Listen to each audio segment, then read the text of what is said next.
नमस्कार दोस्तों, स्वागत है आप सभी का हमारे चैनल में। तो चलिए सुनते हैं आज की कहानी। सुबह के 7 बज रहे थे। सपनों की माया नगरी कहे जाने वाली मुंबई शहर की सड़कें हमेशा की तरह लोगों की भाग दौड़ से भरी हुई थी। ऊंची ऊंची कांच की इमारतें सूरज की रोशनी में चमक रही थी। कहीं महंगी गाड़ियां ट्रैफिक सिग्नल पर खड़ी थी, तो कहीं फुटपाथ पर रहने वाले लोग अपनी सुबह की शुरुआत कर रहे थे। उसी शहर के सबसे पॉश इलाके मालाबार हिल में एक आलीशान बंगला था। बंगले के बाहर बड़ी बड़ी विदेशी गाड़ियां खड़ी रहती थी। अंदर संगमरमर की फर्श, महंगे झूमर और सुरक्षा गार्डों की लंबी कतार देखकर कोई भी समझ सकता था कि यहाँ कोई बहुत अमीर परिवार रहता है। लेकिन इस बंगले की सबसे बड़ी सच्चाई यह थी कि यहाँ रहने वाले लोगों के पास दौलत तो बहुत थी, मगर रिश्तों में प्यार बिल्कुल नहीं था। ऊपर अपने कमरे की खिड़की के पास खड़ी एक लड़की शहर को निहार रही थी। उसका नाम था आरती। चेहरे पर मासूमियत थी, आंखों में सपने थे और दिल में एक ही इच्छा थी, काश मुझे भी एक ऐसा परिवार मिलता जहां मुझे सिर्फ प्यार मिलता, लालच नहीं। आरती जब सिर्फ 10 साल की थी, तब उसके माता पिता की एक सड़क दुर्घटना में मौत हो गई थी। उनके जाने के बाद उसकी देखभाल की जिम्मेदारी उसके चाचा रघुवीर सिंह ने उठाई। दुनिया को लगता था कि रघुवीर सिंह बहुत अच्छा इंसान है, लेकिन आरती अच्छी तरह से जानती थी कि उसके चाचा के लिए वह सिर्फ एक सौदा थी। रघुवीर अक्सर कहा करता था, बेटियां भावनाओं से नहीं, सही जगह शादी करके परिवार का भविष्य बनाती हैं। यह सुनकर आरती चुप हो जाती। उसे हमेशा लगता था कि उसके चाचा की बातों में अपनापन नहीं, कोई छुपा हुआ मतलब है। उसी समय नीचे से रघुवीर की तेज आवाज सुनाई दी, आरती, जल्दी नीचे आओ, बहुत जरूरी मेहमान आए हैं। आरती धीरे धीरे सीढ़ियां उतरकर नीचे पहुंची।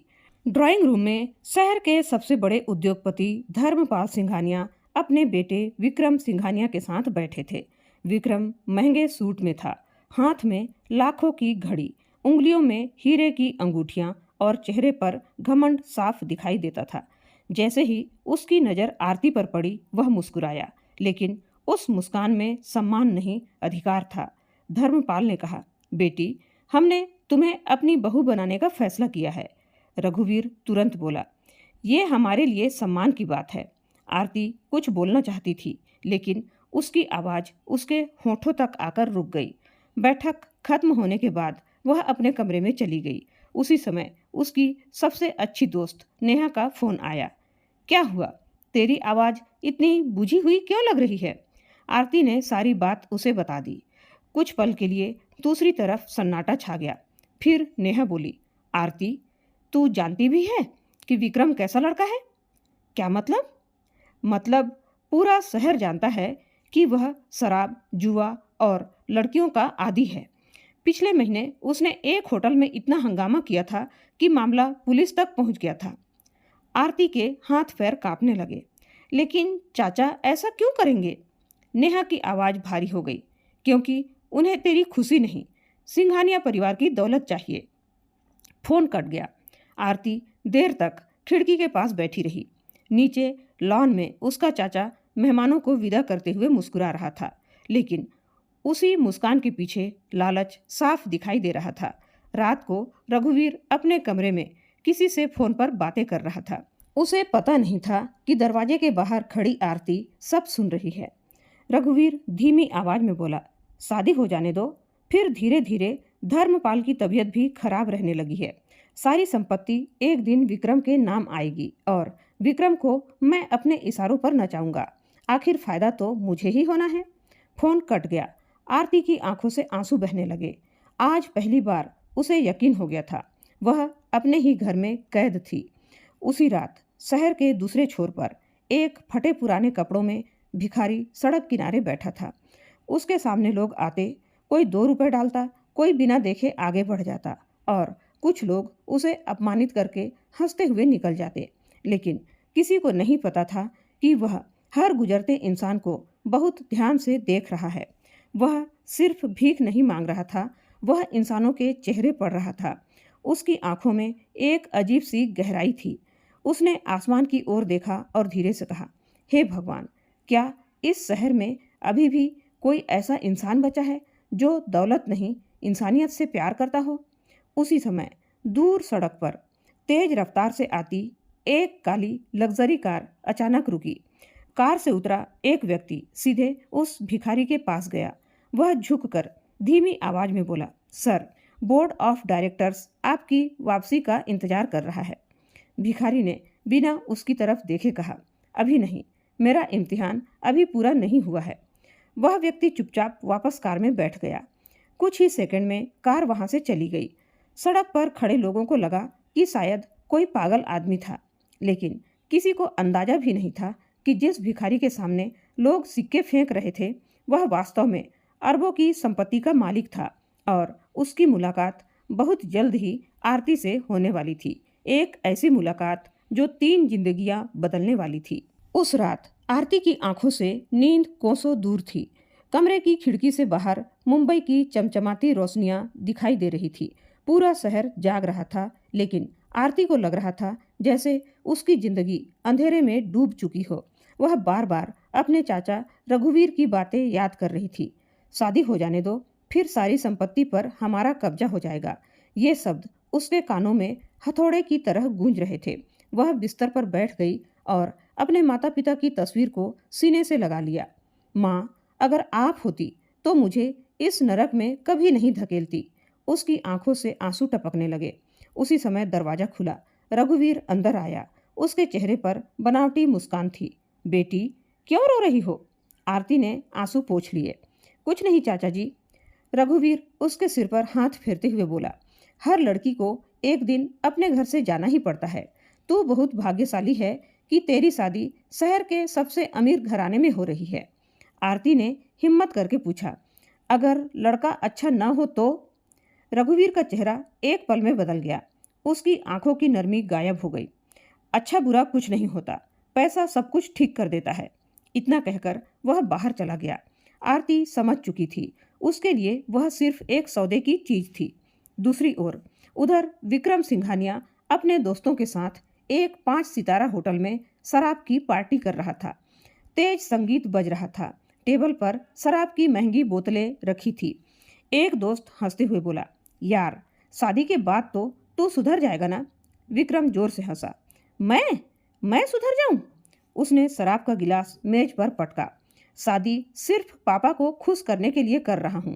वो लड़की मेरे लिए बस एक 100 पीस होगी। सभी दोस्त ठहाके मारकर हंस पड़े। फिर विक्रम बोला, कुछ महीने बाद उसे मानसिक रूप से बीमार साबित कर दूंगा, फिर तलाक और सारी जिंदगी अपनी मर्जी से जीऊंगा। इतने में ही उसका मोबाइल बजा। स्क्रीन पर नाम चमका, रघुवीर अंकल। हाँ अंकल। दूसरी तरफ से रघुवीर बोला, याद रखना, शादी के बाद आरती को अपने कब्जे में रखना, बाकी संपत्ति का खेल मैं संभाल लूंगा। दोनों जोर जोर से हंसने लगे। उन्हें क्या पता था पास की टेबल पर बैठा एक अधेड़ उम्र का व्यक्ति उनकी सारी बातें सुन रहा था। उसने चुपचाप अपना मोबाइल निकाला और पूरी बातचीत रिकॉर्ड कर ली, लेकिन उसके चेहरे पर मास्क था। कोई नहीं जानता था वह कौन है। अगली सुबह रघुवीर ने पूरे बंगले को दुल्हन की तरह सजाने का आदेश दे दिया। महंगे फूल, लाइटें, कैटरिंग, डेकोरेशन, हर जगह शादी की तैयारी चल रही थी। मगर उस पूरे घर में अगर कोई खुश नहीं था तो वह सिर्फ आरती थी। वह बालकनी में खड़ी नीचे काम कर रहे लोगों को देख रही थी। तभी उसकी नौकरानी सरला उसके पास गई। सरला बचपन से ही उसी घर में काम करती थी। वह आरती को अपनी बेटी की तरह मानती थी। धीरे से बोली, बिटिया, मन नहीं मान रहा तो शादी मत कर। आरती ने दुखी होकर कहा, लेकिन जाऊं कहाँ? सरला की आंखें भर आई। भगवान कभी अच्छे लोगों का साथ नहीं छोड़ते। उसी समय शहर के दूसरे कोने में वही भिखारी सुबह सुबह मंदिर के बाहर बैठा था। लोग दर्शन करके निकल रहे थे। कोई उसे देखकर रास्ता बदल लेता, कोई उसे डांट देता, तो कोई बिना देखे निकल जाता। तभी लगभग 10 साल का एक गरीब बच्चा उसके पास आया। उसके हाथ में आधी रोटी थी। बच्चे ने मुस्कुराकर कहा, बाबा, मेरे पास इतनी ही है, आप खा लो। भिखारी की आंखें भर आई। उसने रोटी लेने से पहले बच्चे के सिर पर हाथ रखा। बेटा, भगवान तुझे कभी भूखा नहीं सुलाएगा। बच्चा खुशी खुशी चला गया। दूर खड़ी एक काली चमचमाती कार में बैठे दो सूट बूट वाले लोग यह सब देख रहे थे। उनमें से एक बोला, सर, यही वजह है कि मालिक अभी तक इस रूप में हैं। दूसरा बोला, वो इंसान की असली पहचान तलाश रहे हैं। शाम को आरती अपनी सहेली नेहा से मिलने के बहाने घर से बाहर निकली। दोनों एक शांत कैफे में बैठी। नेहा ने धीरे से मोबाइल उसकी तरफ बढ़ाया। ये देख, वीडियो में विक्रम एक लड़की के साथ बदसलूकी करता हुआ दिखाई दे रहा था। दूसरे वीडियो में वह शराब के नशे में पुलिस वालों से लड़ रहा था। तीसरे वीडियो में वह जुआ खेल रहा था। आरती के हाथ कांपने लगे। हे भगवान, नेहा बोली, अगर तूने इससे शादी कर ली तो तेरी जिंदगी बर्बाद हो जाएगी। आरती की आंखों में डर उतर आया। लेकिन मैं क्या करूं? नेहा ने उसका हाथ पकड़ लिया। अगर जरूरत पड़े तो भाग जाना। आरती चौंक गई। भाग जाऊं? हाँ, लेकिन अपनी जिंदगी बचाने के लिए। आरती कुछ नहीं बोली। वह चुपचाप आसमान की तरफ देखने लगी। शायद पहली बार उसे घर छोड़ने का विचार सही लगने लगा। उसी रात रघुवीर अपने कमरे में बैठा था। तभी एक अजनबी का फोन आया।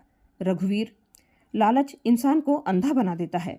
रघुवीर चौंक गया। कौन बोल रहा है? सामने से आवाज आई। जिस दिन तेरे पापों का हिसाब होगा उसी दिन तेरी दौलत का घमंड भी टूट जाएगा। फोन कट गया। रघुवीर गुस्से से चीख पड़ा।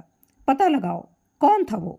लेकिन उसे नहीं मालूम था कि कोई उसकी हर चाल पर नजर रखे हुए था और यह खेल अब सिर्फ शादी का नहीं बल्कि सच और झूठ की सबसे बड़ी लड़ाई बनने वाला था।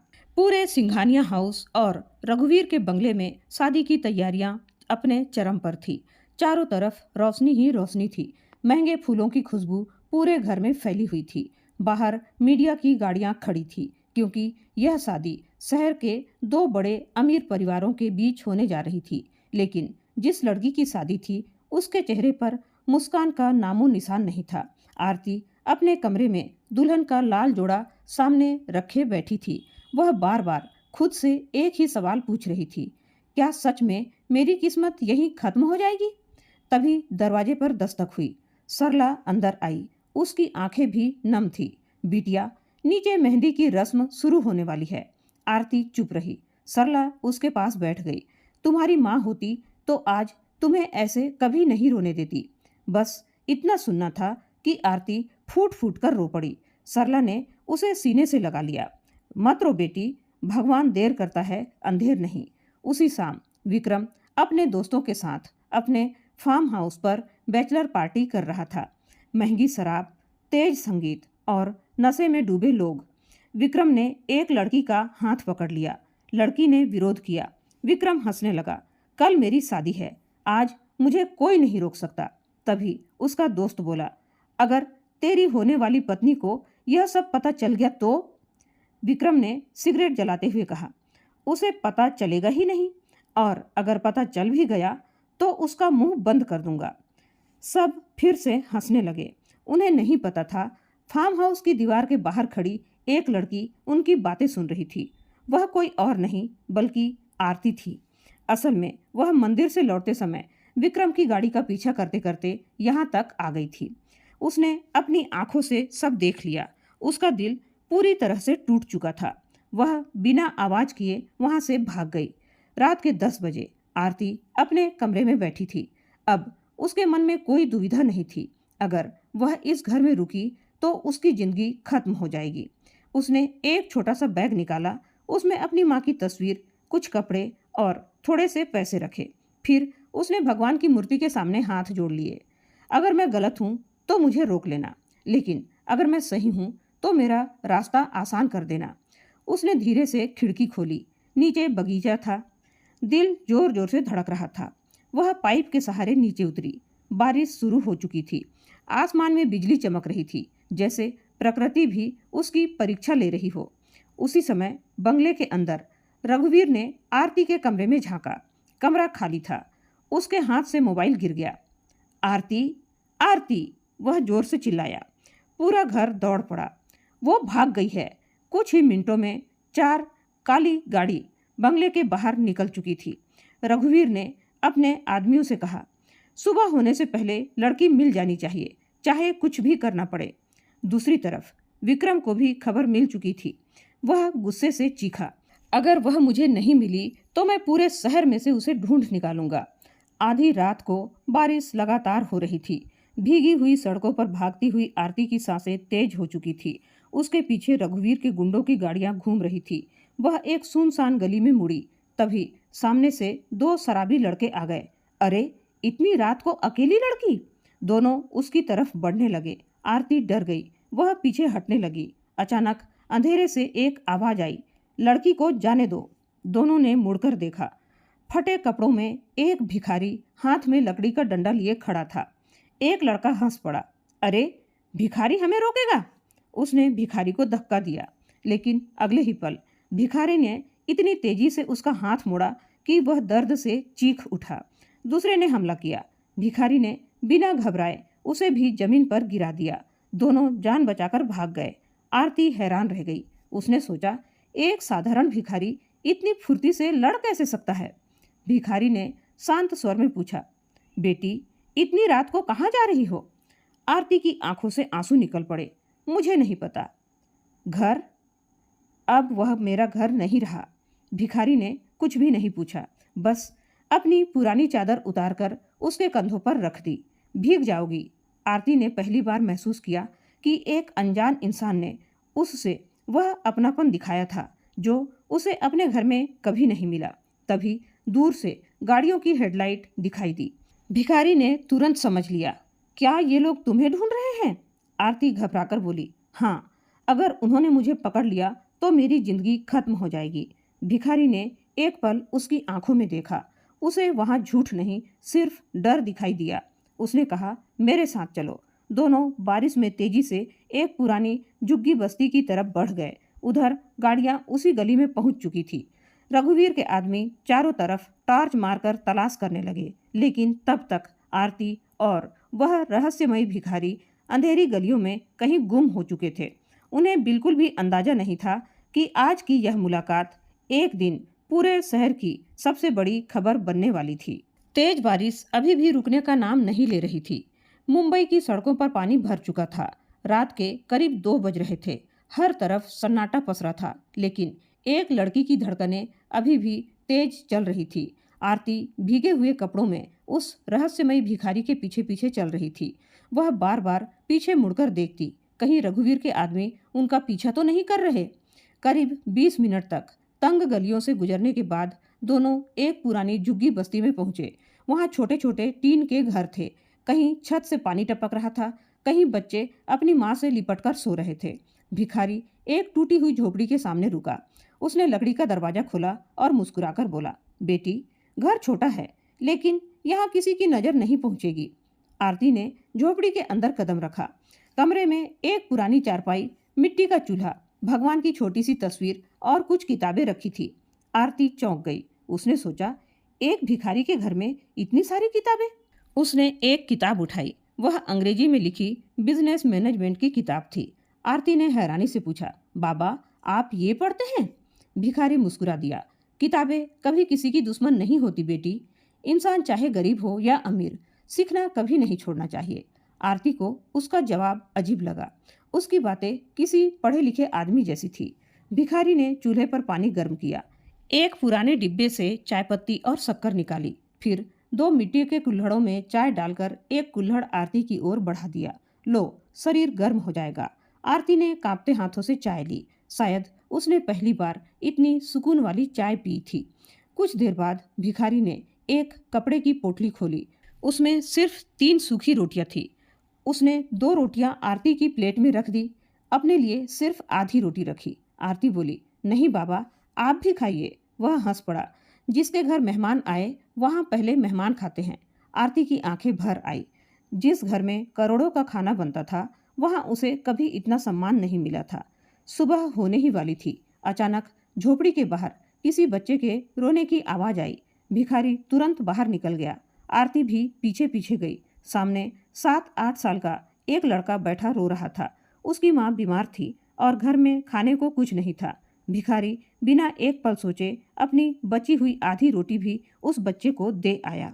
बच्चा मुस्कुराते हुए बोला, धन्यवाद बाबा। आरती यह सब देखती रह गई। झोपड़ी में लौटकर उसने पूछा, आप खुद भूखे रह गए? भिखारी शांत स्वर में बोला, बेटी, भूख से पेट दुखता है, लेकिन किसी भूखे को देखकर मुंह फेर लेने से आत्मा दुखती है। यह सुनते ही आरती की आंखों से आंसू बह निकले। उसने मन ही मन सोचा, जिस इंसान को दुनिया भिखारी कहती है वह तो दिल से सबसे अमीर है। उधर सुबह होते ही पूरे शहर में हड़कंप मच गया। हर न्यूज़ चैनल पर एक ही खबर चल रही थी, शहर के बड़े उद्योगपति परिवार की होने वाली बहू शादी से एक दिन पहले लापता। रघुवीर ने पुलिस में शिकायत दर्ज करवा दी, लेकिन उसने सच नहीं बताया। उसने पुलिस से कहा, मेरी भतीजी का अपहरण हो गया है। दूसरी ओर विक्रम गुस्से में अपने फार्म हाउस पर चीजें तोड़ रहा था। वो लड़की मुझे छोड़कर भाग कैसे सकती है? उसने अपने आदमी जग्गा को बुलाया। सुन, पूरे शहर में खबर फैला दे, जो भी आरती की जानकारी देगा उसे 10 लाख रुपए मिलेंगे। जग्गा बोला, और अगर कोई उसे छिपाए हुए मिला तो? विक्रम की आंखों में क्रूरता उतर आई, तो उसे जिंदा नहीं छोड़ना। दोपहर तक झुग्गी बस्ती में भी यह खबर पहुंच गई। कुछ लोग अखबार पढ़ रहे थे। एक बुजुर्ग बोला, अरे देखो, यही तो वही लड़की लग रही है। आरती डर गई। उसने तुरंत अपना चेहरा दुपट्टे से ढक लिया। भिखारी ने अखबार हाथ में लिया। उसने खबर ध्यान से पढ़ी, फिर अखबार मोड़कर रख दिया। वह समझ चुका था अब आरती का यहाँ रहना भी सुरक्षित नहीं है। शाम को उसने आरती से कहा, बेटी, जब तक तुम्हारे पीछे पड़े लोग शांत नहीं हो जाते, तुम्हें अपना नाम और पहचान छुपा कर रखनी होगी। आरती ने सिर हिला दिया। कुछ पल चुप रहने के बाद उसने पूछा, बाबा, आपने मेरी मदद क्यों की? भिखारी ने गहरी सांस ली। उसकी आंखें कहीं दूर देखने लगी, क्योंकि कई साल पहले मैं भी किसी अपने को बचा नहीं पाया था। इतना कहकर वह चुप हो गया। उसकी आंखों में दर्द साफ दिखाई दे रहा था। आरती ने महसूस किया, इस इंसान की जिंदगी में कोई बहुत बड़ा राज छुपा है, लेकिन वह राज क्या था, यह अभी किसी को पता नहीं था। उसी समय झुग्गी बस्ती से थोड़ी दूर सड़क किनारे एक काली चमचमाती कार खड़ी थी। उसमें बैठा एक आदमी दूरबीन से उसी झोपड़ी को देख रहा था। उसने मोबाइल मिलाया। सर, लगता है मालिक को आखिर वह लड़की मिल गई है। दूसरी तरफ से जवाब आया, उन पर नजर रखो, लेकिन किसी भी कीमत पर मालिक को पता नहीं चलना चाहिए कि हम उनका पीछा कर रहे हैं। चमचमाती कार धीरे धीरे अंधेरे में गायब हो गई और झोपड़ी के अंदर आरती को बिल्कुल भी अंदाजा नहीं था कि जिस भिखारी के साथ वह रह रही है उसकी जिंदगी का सबसे बड़ा सच अब सामने आने में ज्यादा देर नहीं थी। मुंबई की उस झुग्गी बस्ती में सुबह हमेशा की तरह जल्दी हो गई थी। कहीं चूल्हों से धुआं उठ रहा था, कहीं बच्चे स्कूल जाने की तैयारी कर रहे थे, कहीं मजदूर अपने औजार लेकर काम पर निकल रहे थे। आरती पहली बार इतने करीब से गरीब लोगों की जिंदगी देख रही थी। यहाँ किसी के पास महंगे कपड़े नहीं थे, लेकिन हर चेहरे पर अपनापन था। वह झोपड़ी के बाहर बैठी बच्चों को खेलते हुए देख रही थी। उसी समय एक छोटी सी बच्ची दौड़ते हुए उसके पास आई। दीदी, ये फूल आपके लिए। उसने गेंदे का एक छोटा सा फूल आरती के हाथ में रख दिया। आरती मुस्कुरा दी। मेरा जन्मदिन भी नहीं है, फिर ये फूल क्यों? बच्ची मासूमियत से बोली, मेरे बाबा कहते हैं, जो रोता हुआ मिले उसे मुस्कुराने की वजह देनी चाहिए। आरती ने दूर बैठे उस भिखारी की ओर देखा।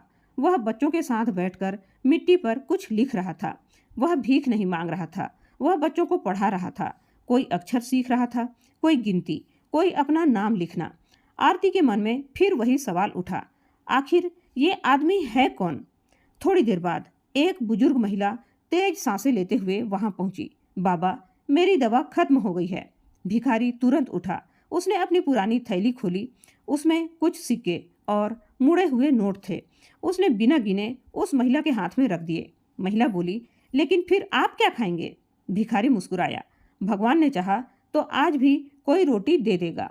यह सुनकर आरती की आंखें नम हो गई। उसने अपने जीवन में बहुत अमीर लोगों को देखा था, लेकिन इतना अमीर दिल कभी नहीं देखा था। उधर रघुवीर के बंगले में बेचैनी बढ़ती जा रही थी। 3 दिन बीत चुके थे। शहर भर में पोस्टर लग चुके थे। पुलिस तलाश कर रही थी, लेकिन आरती का कोई पता नहीं था। रघुवीर गुस्से से मेज पर हाथ मारकर बोला, वो लड़की बिना किसी की मदद के इतनी देर तक छिप नहीं सकती। विक्रम वहीं बैठा शराब पी रहा था। उसने जग्गा की तरफ देखा। तूने कहा था पूरा शहर छान मारूंगा। जग्गा बोला, सर, एक खबर मिली है। दोनों उसकी तरफ देखने लगे। एक लड़की पिछले 3 दिनों से धारावी की झुग्गियों में देखी गई है। उसके साथ एक बूढ़ा भिखारी रहता है। रघुवीर की आंखें चमक उठी। गाड़ी निकालो। शाम ढल चुकी थी। झुग्गी बस्ती के लोग अपने अपने घर लौट रहे थे। आरती चूल्हे पर खिचड़ी बना रही थी। भिखारी बाहर बैठा भगवान का नाम ले रहा था। तभी 3 काली चमचमाती कार बस्ती के बाहर आकर रुकी। 20-25 गुंडे हाथों में डंडे लेकर नीचे उतरे। उनके पीछे रघुवीर और विक्रम भी थे। पूरी बस्ती में सन्नाटा छा गया। जग्गा जोर से चिल्लाया, आरती, आरती बाहर निकल। आवाज सुनते ही आरती का चेहरा सफेद पड़ गया। उसके हाथ से बर्तन गिर पड़ा। बाबा, ये लोग मुझे ढूंढते हुए आ गए। भिखारी ने शांत स्वर में कहा, डरो मत, लेकिन ये लोग आपको भी मार देंगे। जिसने सच का साथ चुना हो उसे मौत भी डरा नहीं सकती। अगले ही पल रघुवीर ने झोपड़ी का दरवाजा लात मारकर खोल दिया। आरती, आरती। आरती डरकर पीछे हट गई। रघुवीर गुस्से से बोला, चल मेरे साथ। आरती ने पहली बार उसकी आंखों में देखकर कहा, मैं आपके साथ नहीं जाऊंगी। रघुवीर चीख पड़ा, तुझे लगता है तेरी मर्जी चलेगी? इतना कहकर उसने आरती का हाथ पकड़ लिया। तभी एक मजबूत हाथ ने उसकी कलाई पकड़ ली। वह भिखारी था। उसकी आवाज अब पहले जैसी कमजोर नहीं लग रही थी। लड़की ने मना कर दिया है ना? रघुवीर हंस पड़ा, अरे हट भिखारी, तेरी औकात क्या है? विक्रम भी आगे बढ़ा। उसने जेब से 5,000 रुपये निकालकर भिखारी के मुंह पर फेंक दिए। ले, जिंदगी भर की कमाई, अब लड़की को हमारे हवाले कर। पूरे इलाके की निगाहें उस भिखारी पर टिक गई। उसने धीरे से जमीन पर पड़े नोट उठाए।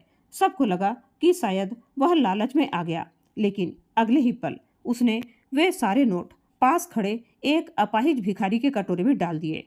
फिर विक्रम की आंखों में देखते हुए बोला, जिस इंसान की कीमत नोटों से लगाई जाए वह इंसान नहीं सौदा होता है, समझे? विक्रम का गुस्सा 7वें आसमान पर पहुंच गया। मारो इस बूढ़े को। 4 गुंडे एक साथ उसकी तरफ दौड़े, लेकिन जो हुआ उसे देखकर पूरी बस्ती दंग रह गई। भिखारी बिजली की तरह आगे बढ़ा। पहले गुंडे का हाथ मोड़कर उसे जमीन पर गिरा दिया। दूसरे का डंडा छीनकर तीसरे को दे मारा। चौथा हमला करता उससे पहले ही वह उसके पीछे पहुंच चुका था। कुछ ही सेकंड में चारों गुंडे जमीन पर पड़े कराह रहे थे। आरती की आंखें फटी की फटी रह गई। इतनी उम्र में इतनी फुर्ती? रघुवीर भी घबरा गया। विक्रम दांत पीसते हुए बोला, तू है कौन? भिखारी शांत स्वर में बोला, एक ऐसा इंसान जिसे तुमने अभी तक पहचाना ही नहीं। तभी दूर से पुलिस की सायरन की आवाज सुनाई दी। जग्गा घबरा गया। Sir, police! रघुवीर तुरंत बोला, चलो यहाँ से। जाते जाते विक्रम ने आरती की तरफ उंगली उठाई। आज बच गई, लेकिन याद रखना, शादी मेरी होगी या फिर अर्थी तेरी उठेगी। वे सब गाड़ियों में बैठकर चले गए। पूरी बस्ती में सन्नाटा छा गया। बच्चे डरकर अपनी माओं से लिपट गए। आरती रोते रोते भिखारी के पैरों में बैठ गई। अगर आज आप नहीं होते तो मैं जिंदा नहीं बचती। भिखारी ने उसे उठाया और कहा, बेटी, जब तक मैं जिंदा हूँ तुझे कोई हाथ भी नहीं लगा सकता। लेकिन उसी समय झोपड़ी से कुछ दूरी पर खड़ी एक काली कार के अंदर बैठा एक अधेड़ व्यक्ति यह सब देख रहा था। उसने तुरंत मोबाइल मिलाया। सर, अब यकीन हो गया, मालिक ने पहली बार किसी लड़की की रक्षा के लिए अपनी पहचान छुपाकर लड़ाई लड़ी है। दूसरी तरफ से सिर्फ एक वाक्य सुनाई दिया, समय आ गया है, लेकिन अभी उनकी असली पहचान किसी को मत बताना। कार धीरे धीरे अंधेरे में गायब हो गई और उधर आरती को अब भी नहीं पता था कि जिस इंसान को वह एक साधारण भिखारी समझ रही है, उसकी एक आवाज पर सैकड़ों करोड़ की कंपनियां चलती है। रघुवीर और विक्रम के जाने के बाद भी झुग्गी बस्ती में डर का माहौल बना हुआ था। हर कोई जानता था कि वे लोग इतनी आसानी से हार मानने वाले नहीं हैं। आरती पूरी रात सो नहीं सकी। बार बार विक्रम की धमकी उसके कानों में गूंज रही थी, शादी मेरी होगी या फिर अर्थी तेरी उठेगी। सुबह सूरज निकला, लेकिन उसके जीवन में अंधेरा अभी भी छाया हुआ था। उधर वही रहस्यमयी भिखारी हमेशा की तरह सुबह 5 बजे उठ गया। उसने स्नान किया, भगवान की पूजा की और फिर झुग्गी के बच्चों को पढ़ाने बैठ गया। आरती दूर खड़ी उसे देख रही थी। आज उसके मन में डर से ज्यादा सम्मान था। उसने देखा कि एक बच्चा फटी हुई कॉपी लेकर आया। भिखारी ने अपनी झोली में हाथ डाला और एक नई कॉपी तथा पेंसिल निकालकर उसे दे दी। बच्चा खुशी से उछल पड़ा। आरती ने पूछा, बाबा, आपके पास तो खुद कुछ नहीं है, फिर ये सब कहाँ से आता है? भिखारी मुस्कुराया, भगवान भेज देता है। आरती को उसका जवाब अधूरा लगा। उसे महसूस हुआ यह इंसान जितना दिखता है उससे कहीं ज्यादा बड़ा है। उधर विक्रम गुस्से से पागल हो चुका था। उसने जग्गा को बुलाया। पुलिस अब हमारे काम की नहीं, इस बार ऐसा जाल बिछाओ कि लड़की खुद हमारे पास आ जाए। जग्गा बोला, सर, अगर हम उस बूढ़े को उठा लें तो विक्रम की आंखों में चमक आ गई। यही होगा, लड़की उसी के लिए वापस आएगी। उसी शाम भिखारी रोज की तरह मंदिर के बाहर बैठा था। आरती भी थोड़ी दूर खड़ी प्रसाद बांट रही थी। अचानक एक काली वैन आकर रुकी।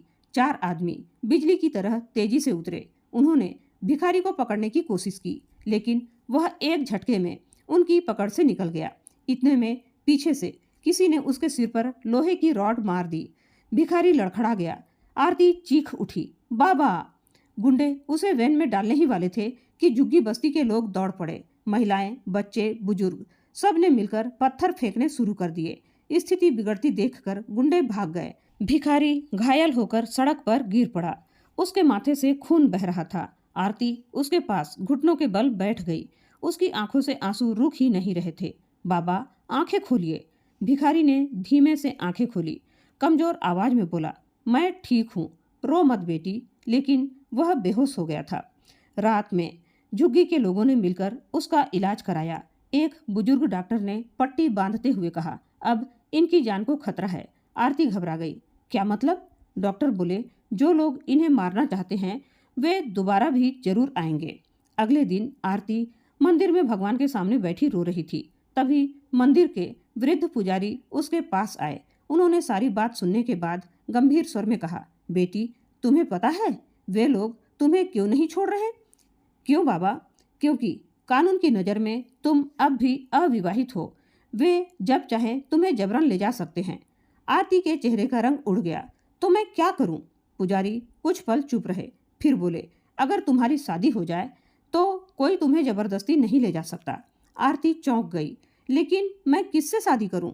उसकी नज़र अनायास ही उस घायल भिखारी पर पड़ी जो मंदिर की सीढ़ियों पर बैठा था। उसी समय पुजारी भी उसकी ओर देखने लगे। आरती ने घबराकर कहा, नहीं, ये कैसे हो सकता है? शाम को भिखारी की तबीयत कुछ ठीक हुई। आरती ने उससे कहा, मुझे आपसे एक बात करनी है। कहो बेटी। अगर मैं यहाँ रही तो वे लोग आपको मार डालेंगे। भिखारी मुस्कुराया, मेरी चिंता मत करो। नहीं, मुझे आपकी चिंता है। पहली बार यह सुनकर भिखारी कुछ पल तक चुप रह गया। आरती ने कांपती आवाज में कहा, पुजारी जी कह रहे थे अगर मेरी शादी हो जाए तो शायद वे लोग मुझे जबरदस्ती नहीं ले जा पाएंगे। भिखारी समझ गया कि वह क्या कहना चाहती है। उसने तुरंत सिर हिला दिया, नहीं बेटी। क्यों? क्योंकि मैं एक भिखारी हूँ। मेरे पास न घर है, न नाम, न भविष्य। मैं तुम्हारी जिंदगी बर्बाद नहीं कर सकता। आरती की आंखों से आंसू बह निकले। मेरी जिंदगी तो पहले ही बर्बाद हो चुकी है, लेकिन जिस इंसान ने बिना स्वार्थ के मेरी जान बचाई उसके साथ मैं भूखी रह लूंगी, लेकिन किसी दरिंदे के साथ महल में नहीं रह सकती। भिखारी उसकी बातें सुनकर मौन हो गया। शायद वर्षों बाद किसी ने उसे उसके कपड़ों से नहीं, उसके दिल से पहचाना था। उसी रात मंदिर के छोटे से प्रांगण में सिर्फ 4 लोग मौजूद थे, वृद्ध पुजारी, सरला, झुग्गी की एक बुजुर्ग अम्मा और भगवान। न बैंड, न बाजा, न शोर, न सैकड़ों मेहमान। दीपक की हल्की लौ के बीच पुजारी ने मंत्र पढ़ने शुरू किए। भिखारी ने आखिरी बार आरती से कहा, अभी भी समय है, सोच लो। आरती ने दृढ़ आवाज में उत्तर दिया, मैंने सोच लिया है। पुजारी ने दोनों को 7 फेरे दिलवाए। जब भिखारी ने कांपते हाथों से आरती की मांग में सिंदूर भरा तो आरती की आंखों से आंसू बह निकले। लेकिन ये आंसू डर के नहीं थे, ये आंसू पहली बार सुरक्षित होने के थे। उसी क्षण मंदिर के बाहर अंधेरे में खड़ी एक काली चमचमाती कार के अंदर बैठा एक आदमी यह दृश्य देख रहा था। उसने तुरंत किसी को फोन लगाया। सर, मालिक ने शादी कर ली। फोन के दूसरी तरफ कुछ पल सन्नाटा रहा, फिर आवाज आई, अब खेल बदल जाएगा।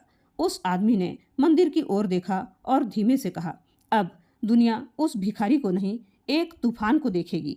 सुबह के 7 बज रहे थे। मंदिर की घंटियां बज रही थी। आरती ने पहली बार अपने माथे पर लगे सिंदूर को आईने में देखा। उसकी आंखों में आंसू थे, लेकिन इस बार उन आंसुओं में डर नहीं था, एक अजीब सी शांति थी। उसने भगवान के सामने हाथ जोड़कर कहा, हे प्रभु, मुझे महलों का सुख नहीं चाहिए, बस इतना आशीर्वाद देना कि मैं इस इंसान का साथ कभी न छोड़ूं। उधर वही भिखारी मंदिर की सीढ़ियों पर बैठा कबूतरों को दाना खिला रहा था, मानो पिछली रात उसकी शादी नहीं हुई हो। उसके चेहरे पर वही सादगी, वही मुस्कान, वही अपनापन था। आरती उसके पास आकर बैठ गई और धीरे से बोली, अब से मैं आपकी जिम्मेदारी हूँ। भिखारी मुस्कुराया, नहीं बेटी।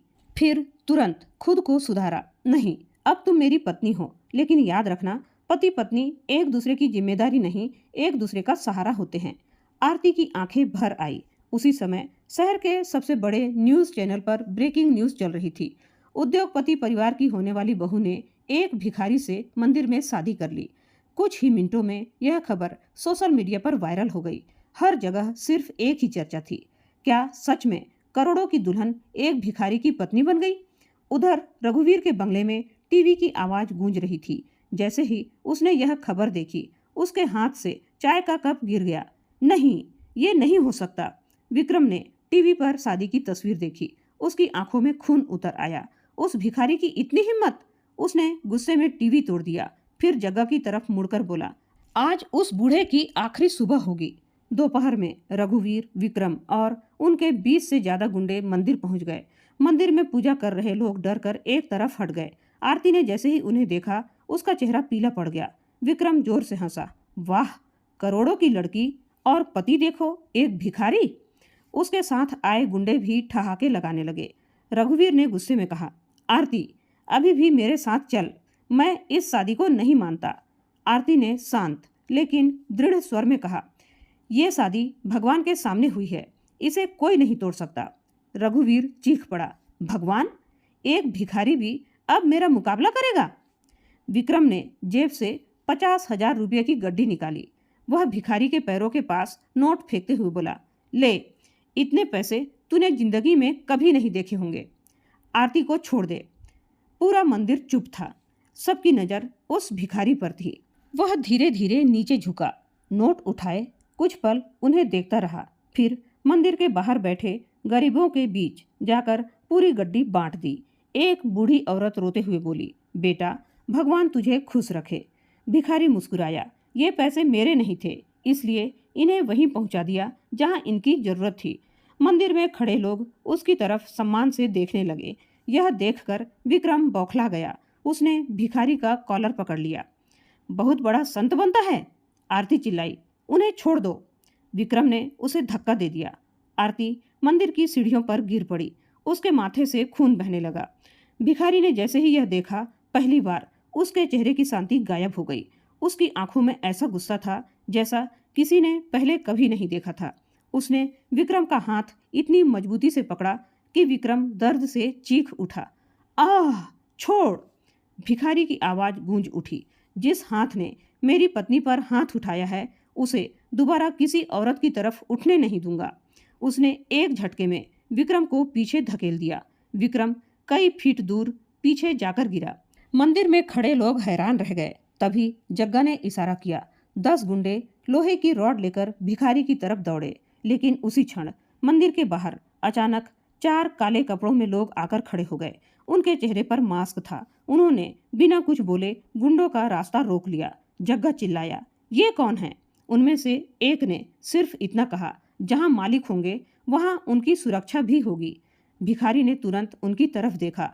उसकी आंखों में नाराजगी झलक रही थी। मैंने तुम्हें आने के लिए नहीं कहा था। चारों लोगों ने एक साथ सिर झुका लिया। माफ कीजिए। यह दृश्य देखकर आरती चौंक गई। एक भिखारी को ये लोग मालिक क्यों कह रहे हैं? उसने भिखारी की तरफ देखा, लेकिन उसने तुरंत नजरें फेर ली, जैसे वह कोई बहुत बड़ा राज छुपाना चाहता हो। पुलिस भी मंदिर पहुंच गई। इंस्पेक्टर ने दोनों पक्षों को अलग किया। रघुवीर ने गुस्से में कहा, यह शादी धोखा है, मैं इसे अदालत में चुनौती दूंगा। भिखारी शांत स्वर में बोला, सच को अदालत से डर नहीं लगता। रघुवीर जाते जाते बोला, अब अदालत में मिलते हैं और उस दिन मैं तुम्हें सड़क पर वापस भीख मांगने के लिए छोड़ दूंगा। वे सब वहां से चले गए। मंदिर में फिर से सन्नाटा छा गया। आरती ने धीरे से पूछा, वे 4 लोग कौन थे?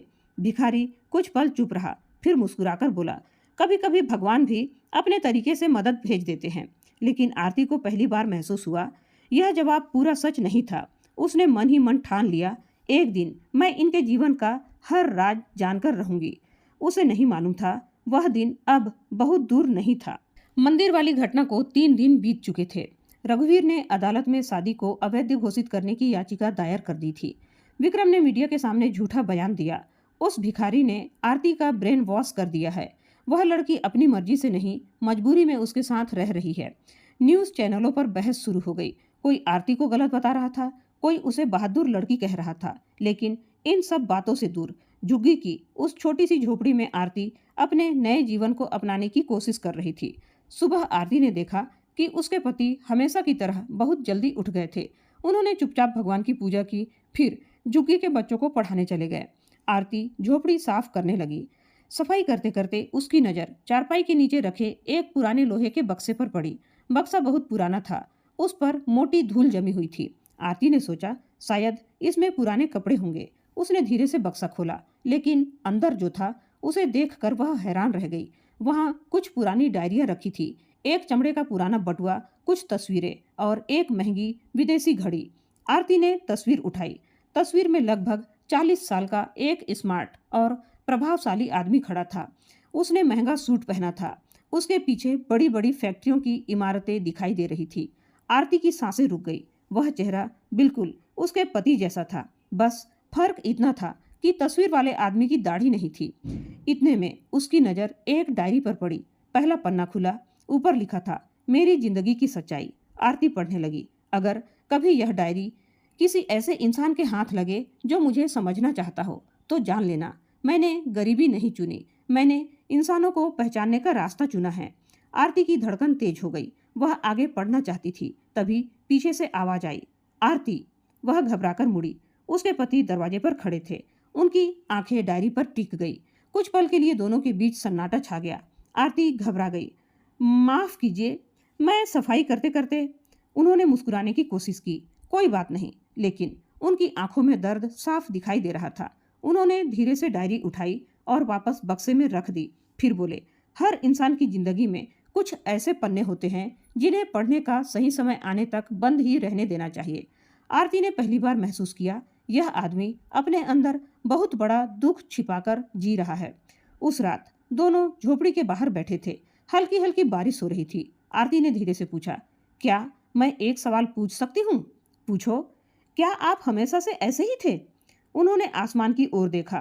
काफी देर तक कुछ नहीं बोले, फिर धीमे स्वर में कहा, नहीं। तो पहले कैसे थे? उनकी आंखें भर आई। पहले मेरे पास इतना था कि मैं चाहूं तो पूरा शहर खरीद सकता था। आरती का दिल जोर से धड़कने लगा, लेकिन अगले ही पल उन्होंने बात बदल दी। चलो, अब बहुत रात हो गई है।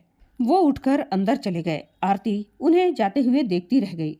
उधर शहर के एक 5 सितारा होटल में रघुवीर और विक्रम की गुप्त बैठक चल रही थी।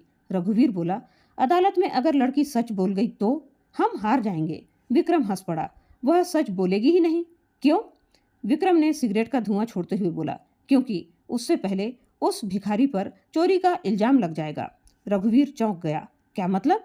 जग्गा एक बैग लेकर अंदर आया। उसने बैग खोला। उसमें हीरे का एक बहुत ही महंगा हार रखा था। विक्रम बोला, कल रात यह हार उसी झोपड़ी में मिलेगा और पुलिस उसे रंगे हाथों पकड़ लेगी।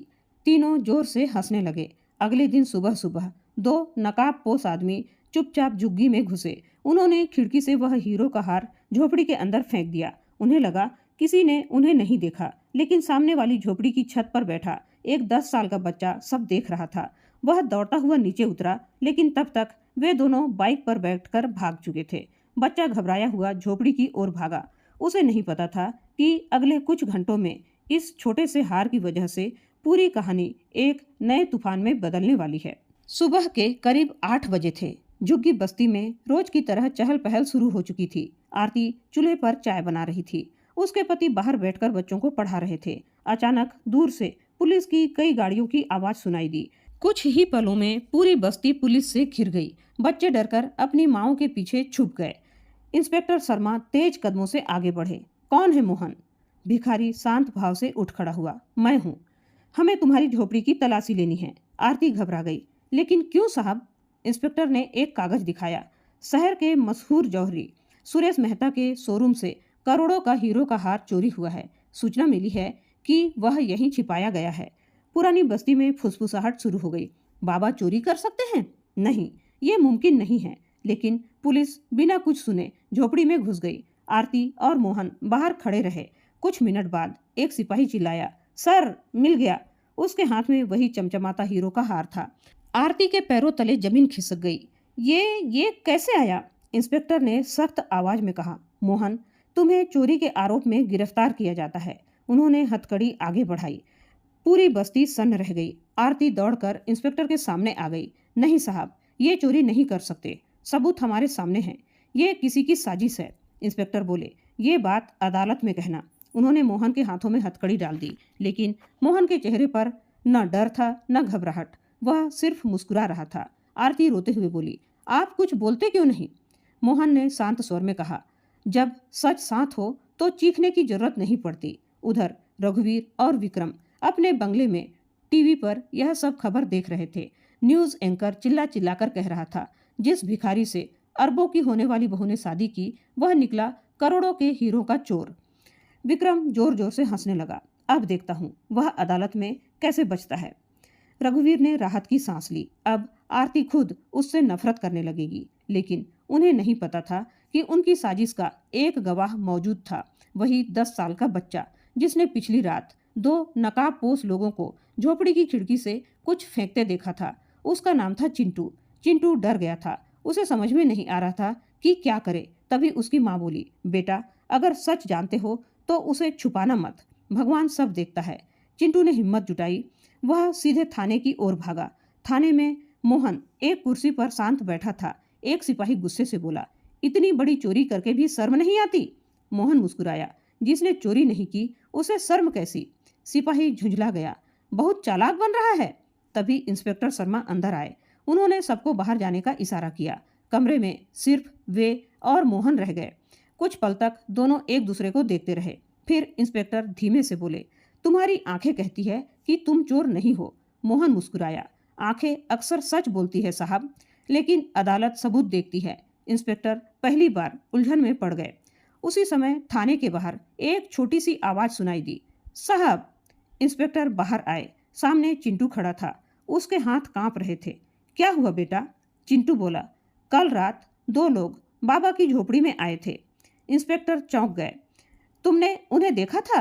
हाँ साहब, उन्होंने खिड़की से कुछ अंदर फेंका था, फिर बाइक पर बैठकर भाग गए।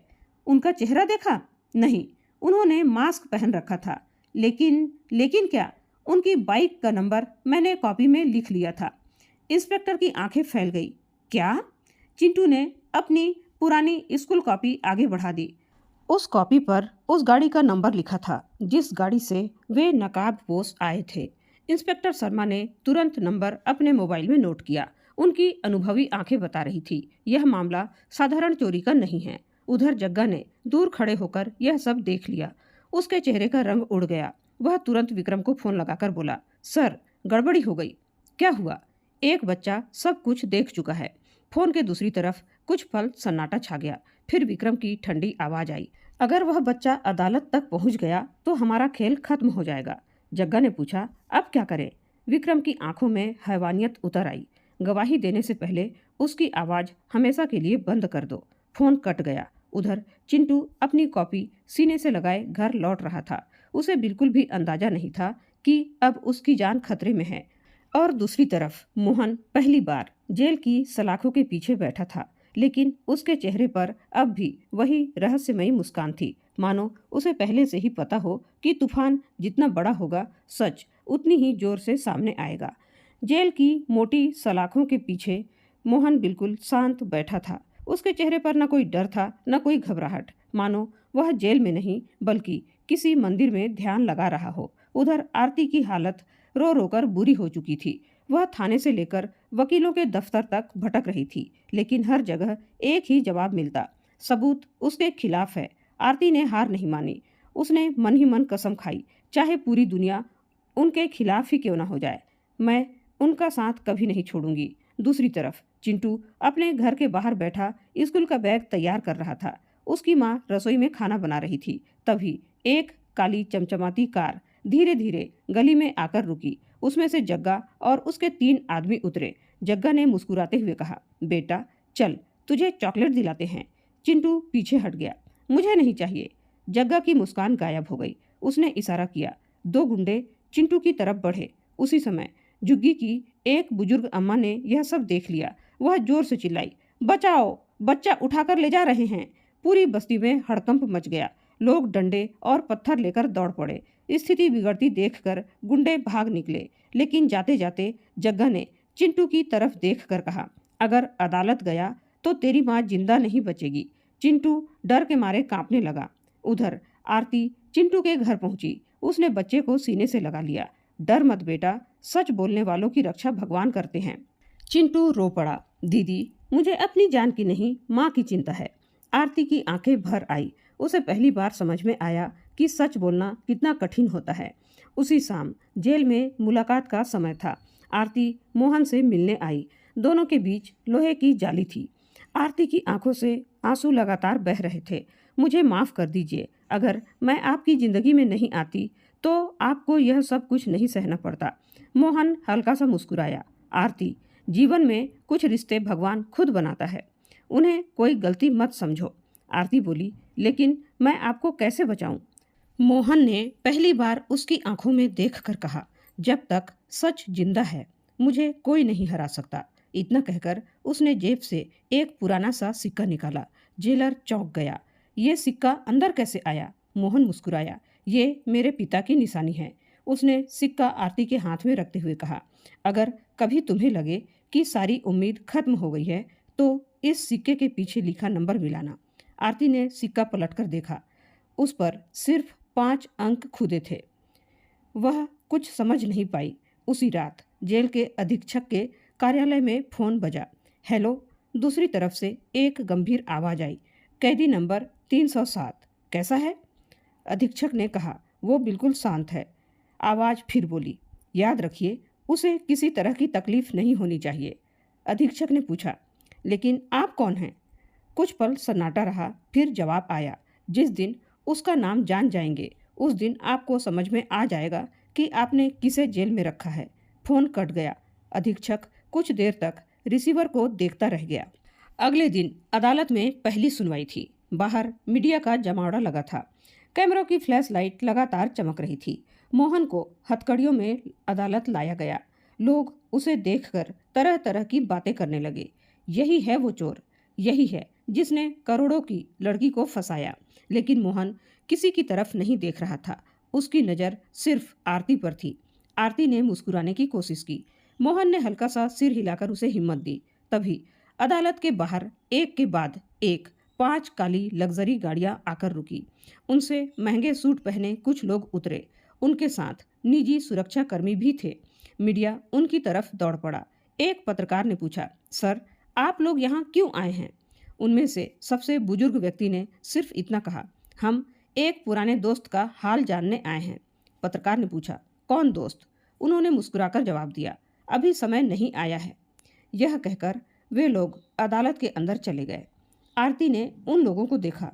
उसे लगा इनमें से 2 चेहरों को उसने कहीं देखा है, लेकिन उसे याद नहीं आया कि कहाँ। उधर रघुवीर और विक्रम भी अदालत पहुंच चुके थे। विक्रम ने उन आलीशान गाड़ियों की तरफ देखा और हंसते हुए बोला, लगता है कोई बड़ा तमाशा देखने आया है। उसे बिल्कुल भी अंदाजा नहीं था कि जिन लोगों को वह तमाशबीन समझ रहा था वे उसी भिखारी के एक इशारे पर अपनी पूरी दौलत दांव पर लगा सकते थे। और अदालत की यह पहली सुनवाई पूरी कहानी का रुख बदलने वाली थी। सुबह के ठीक 10 बजे मुंबई जिला अदालत के बाहर मीडिया की दर्जनों गाड़ियां खड़ी थी। कमरों की फ्लैश लाइट लगातार चमक रही थी। हर न्यूज़ चैनल पर एक ही खबर चल रही थी, क्या करोड़ों की लड़की ने सचमुच एक चोर और भिखारी से शादी की है? अदालत के अंदर जज अपनी कुर्सी पर बैठ चुके थे। एक तरफ रघुवीर, विक्रम और उनके महंगे वकीलों की टीम थी। दूसरी तरफ फटे हुए कपड़ों में बैठा मोहन और उसके पास खड़ी आरती। लेकिन आज भी मोहन के चेहरे पर वही शांति थी, जैसे उसे पहले से ही पता हो कि आज क्या होने वाला है। जज ने कार्यवाही शुरू की। रघुवीर का वकील खड़ा हुआ। माननीय न्यायालय, ये व्यक्ति एक भिखारी है। इसने मेरी मुवक्किल आरती को बहला फुसलाकर उससे शादी की और अब करोड़ों के हीरों की चोरी में पकड़ा गया है। पूरे कोर्टरूम में फुसफुसाहट होने लगी। वकील ने वह हीरों का हार अदालत में पेश किया। ये हार इसी की झोपड़ी से मिला है। रघुवीर मुस्कुराने लगा। उसे यकीन था आज मोहन कभी बाहर नहीं निकल पाएगा। तभी जज ने पूछा, बचाव पक्ष क्या कहना चाहता है? मोहन धीरे धीरे खड़ा हुआ। उसने शांत आवाज में कहा, माननीय न्यायालय, मैं सिर्फ इतना कहना चाहता हूँ, सच को साबित होने में थोड़ा समय लगता है, लेकिन झूठ को टिके रहने के लिए हर पल नया झूठ बोलना पड़ता है। पूरा कोर्ट रूम उसकी तरफ देखने लगा। उसी समय अदालत का दरवाजा खुला। एक छोटा सा लड़का भागता हुआ अंदर आया। वह था चिंटू। उसके कपड़े धूल से भरे हुए थे। सांस तेज चल रही थी। वह सीधे जज के सामने जाकर बोला, साहब, बाबा चोर नहीं हैं। सभी लोग चौंक गए। जज ने पूछा, तुम कौन हो? मेरा नाम चिंटू है। तुम क्या जानते हो? चिंटू कांपती आवाज में बोला, मैंने अपनी आंखों से देखा था। दो लोग रात को बाबा की झोपड़ी की खिड़की से कुछ अंदर फेंक कर भागे थे। पूरे कोर्ट रूम में सन्नाटा छा गया। रघुवीर का चेहरा पीला पड़ गया। विक्रम ने जग्गा की तरफ गुस्से से देखा। जग्गा के माथे पर पसीना आ गया। जज ने पूछा, क्या तुम उन लोगों को पहचान सकते हो? चिंटू बोला, चेहरा नहीं देखा, लेकिन उनकी बाइक का नंबर मैंने लिख लिया था। उसने अपनी कॉपी अदालत में पेश कर दी। जज ने नंबर पढ़ा। तुरंत पुलिस को जांच का आदेश दिया। 5 मिनट बाद एक पुलिस अधिकारी दौड़ता हुआ अदालत में आया। उसने फाइल खोलकर कहा, माननीय न्यायालय, यह बाइक नंबर विक्रम सिंघानिया की कंपनी के नाम पर रजिस्टर्ड है। पूरा कोर्टरूम हिल गया। पत्रकार एक दूसरे की तरफ देखने लगे। रघुवीर के चेहरे से रंग उड़ गया। विक्रम तुरंत खड़ा हो गया। ये झूठ है। लेकिन तभी इंस्पेक्टर शर्मा बोले, माननीय न्यायालय, कल रात हमने सीसीटीवी फुटेज भी बरामद की है। स्क्रीन पर वीडियो चलाया गया। वीडियो में साफ दिखाई दे रहा था 2 नकाबपोश लोग उसी बाइक पर जुग्गी की तरफ जाते हुए दिखाई दे रहे थे। हालांकि चेहरे साफ नहीं थे, लेकिन बाइक वही थी। जज ने गुस्से में कहा, यह मामला गंभीर होता जा रहा है। उन्होंने पुलिस को आदेश दिया, विक्रम सिंघानिया और उसके सहयोगी जग्गा से तुरंत पूछताछ की जाए। विक्रम पहली बार घबरा गया। उसी समय अदालत के बाहर अचानक करीब 20 काली लग्जरी गाड़ियां आकर रुकी। उनसे देश के जाने माने उद्योगपति, बड़े वकील और कई प्रतिष्ठित लोग उतरने लगे। मीडिया हैरान रह गया। एक पत्रकार ने पूछा, सर, आप लोग यहाँ क्यों आए हैं? एक सफेद बालों वाला उद्योगपति मुस्कुराकर बोले, हम अपने मालिक का अपमान और नहीं देख सकते। पत्रकार चौंक गया। आपके मालिक? उन्होंने अदालत की तरफ देखते हुए कहा, हाँ, जिसे दुनिया भिखारी समझ रही है। यह सुनते ही पूरे मीडिया में सनसनी फैल गई। अंदर बैठे मोहन ने खिड़की से बाहर देखा। उसके चेहरे पर पहली बार हल्की सी नाराजगी दिखाई दी। वह धीरे से बुदबुदाया, मैंने कहा था अभी समय नहीं आया है, लेकिन अब राज ज्यादा देर तक छिपने वाला नहीं था और अगले ही दिन पूरे देश को पता चलने वाला था कि जिस आदमी को लोग फटे कपड़ों वाला भिखारी समझ रहे थे, वह असल में अरबों की नहीं, हजारों करोड़ की संपत्ति का मालिक था। पूरा कोर्टरूम बिल्कुल शांत था। हर किसी की नज़र अदालत के दरवाजे पर थी। बाहर खड़ी 20 से ज़्यादा काली लग्जरी गाड़ियों ने पूरे मीडिया का ध्यान अपनी ओर खींच लिया था। धीरे धीरे एक एक करके देश के नामी उद्योगपति, बड़े वकील, रिटायर्ड जज और कई प्रतिष्ठित लोग अदालत के अंदर आने लगे। जज साहब भी हैरान थे। उन्होंने पूछा, आप लोग कौन हैं और इस केस से आपका क्या संबंध है? तभी लगभग 60 साल के एक सम्मानित उद्योगपति आगे बढ़े। उन्होंने हाथ जोड़कर कहा, माननीय न्यायालय, मेरा नाम राजेश अग्रवाल है। मैं एमपी ग्लोबल ग्रुप का निदेशक हूँ। आज मैं अपने चेयरमैन को न्याय दिलाने आया हूँ। पूरा कोर्टरूम सन्न रह गया। जज ने पूछा, आपके चेयरमैन कहाँ हैं? उस व्यक्ति ने धीरे धीरे अपनी उंगली मोहन की ओर कर दी। वो वहीं बैठे हैं। एक पल के लिए ऐसा लगा जैसे समय रुक गया हो। आरती ने आश्चर्य से अपने पति की तरफ देखा।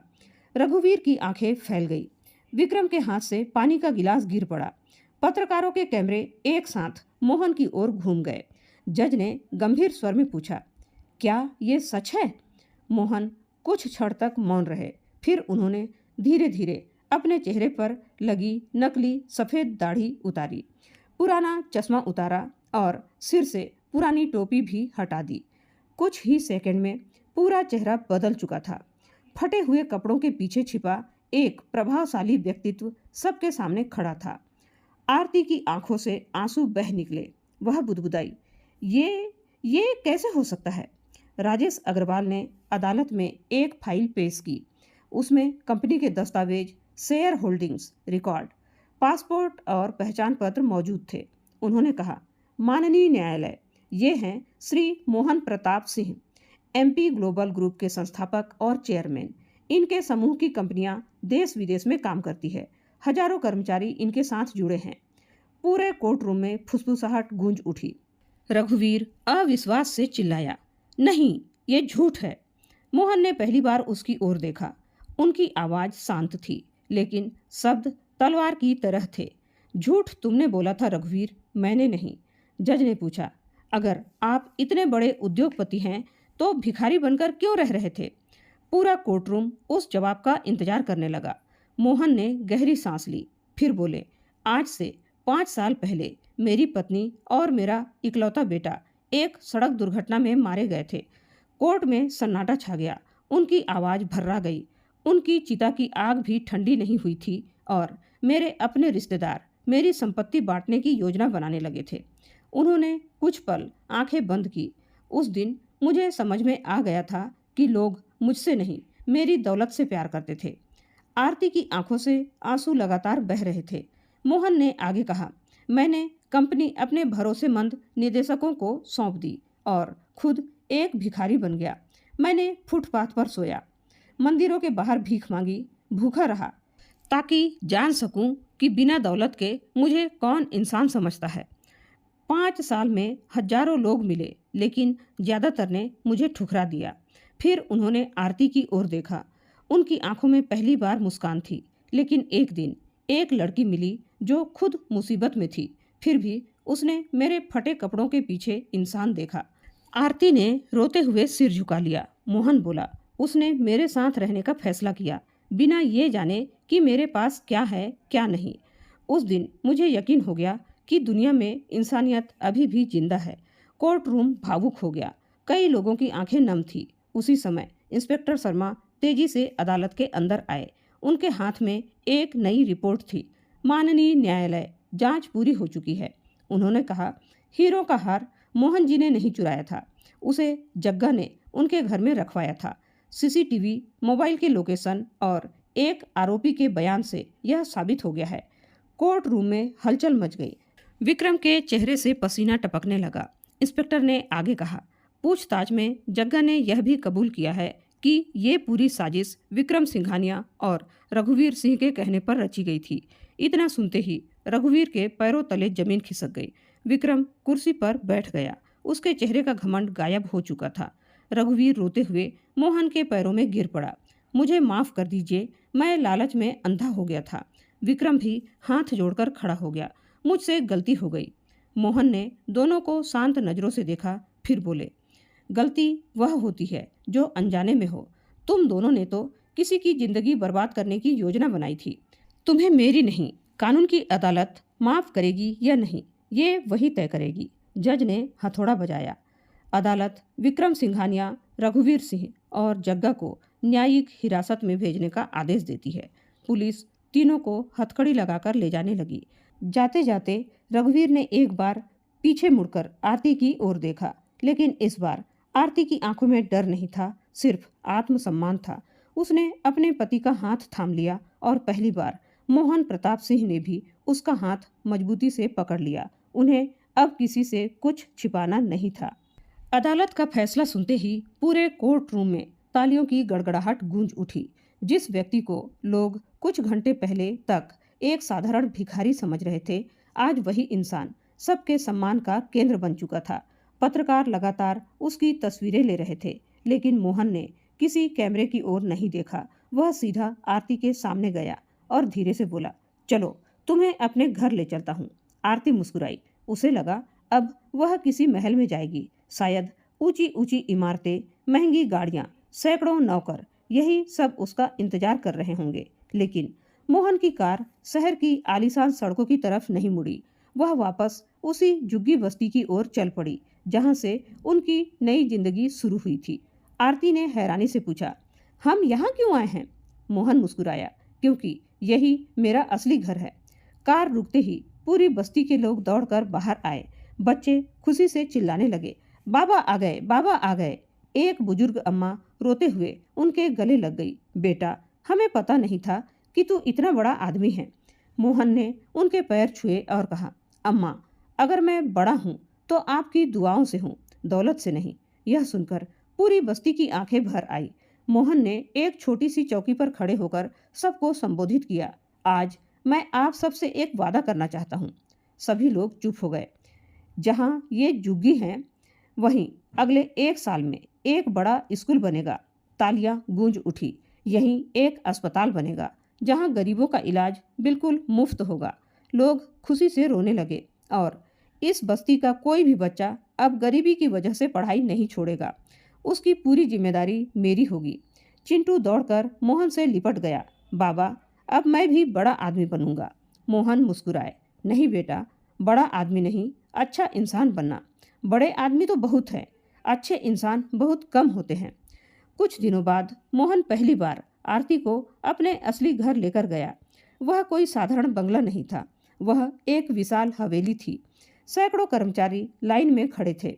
जैसे ही मोहन अंदर पहुंचे, सभी ने एक साथ सिर झुका दिया, वेलकम होम सर। लेकिन मोहन ने सबसे पहले आरती का हाथ पकड़कर कहा, आज से इस घर की मालकिन आरती है। जिस सम्मान से तुम मेरा स्वागत करते हो उसी सम्मान से इनका भी करना। सभी कर्मचारियों ने एक साथ कहा, जी मैडम। आरती की आंखें नम हो गई। उसे कभी दौलत की चाह नहीं थी, उसे सिर्फ सम्मान चाहिए था और आज उसे दोनों ही मिल चुके थे। उधर रघुवीर, विक्रम और जग्गा जेल की सलाखों के पीछे बैठे थे। रघुवीर रो रहा था। वह बार बार खुद से कह रहा था, अगर मैंने लालच न किया होता तो आज मेरी बेटी जैसी आरती मुझसे दूर न होती। लेकिन अब बहुत देर हो चुकी थी। लालच ने उससे सब कुछ छीन लिया था। 6 महीने बाद स्कूल बनकर तैयार हो चुका था। अस्पताल का उद्घाटन भी हो गया। हजारों गरीब परिवारों के चेहरे पर मुस्कान लौट आई। उद्घाटन समारोह में एक पत्रकार ने मोहन से पूछा, सर आपके पास अरबों की संपत्ति है, फिर भी आप खुद को सबसे अमीर आदमी क्यों नहीं कहते? मोहन मुस्कुराए। उन्होंने आरती की तरफ देखा, फिर सामने खड़े बच्चों की तरफ और बोले, अरबों की दौलत से इंसान अमीर नहीं बनता। जिस दिन किसी की दुआएं आपकी सबसे बड़ी पूंजी बन जाए, उसी दिन समझ लेना कि आप सचमुच अमीर हो गए। पूरा मैदान तालियों से गूंज उठा। आरती की आंखों से आंसू बह निकले। उसने मुस्कुराते हुए कहा, मैंने भिखारी से शादी नहीं की थी। कुछ पल रुककर उसने मोहन का हाथ थाम लिया, मैंने दुनिया के सबसे अमीर दिल वाले इंसान से शादी की थी। सूरज धीरे धीरे ढल रहा था। बस्ती के बच्चे नए स्कूल के मैदान में खेल रहे थे। मंदिर की घंटियां बज रही थी और मोहन तथा आरती एक दूसरे का हाथ थामे उन बच्चों को मुस्कुराते हुए देख रहे थे, क्योंकि उन्हें पता था दौलत से बड़ा धन इंसानियत होती है और जो इंसान दिल जीत ले वही दुनिया का सबसे बड़ा अमीर होता है। तो दोस्तों, यह थी हमारी आज की कहानी। यह कहानी आप लोगों को कैसी लगी और यह कहानी आप कहाँ कहाँ से देख रहे हैं, कमेंट करके ज़रूर बताइएगा। उम्मीद है दोस्तों कहानी आप लोगों को ज़रूर पसंद आई होगी। कहानी पसंद आई हो तो लाइक और शेयर ज़रूर कीजिएगा दोस्तों। चैनल में पहली बार आए हैं तो सब्सक्राइब करना बिल्कुल ना भूलें। धन्यवाद।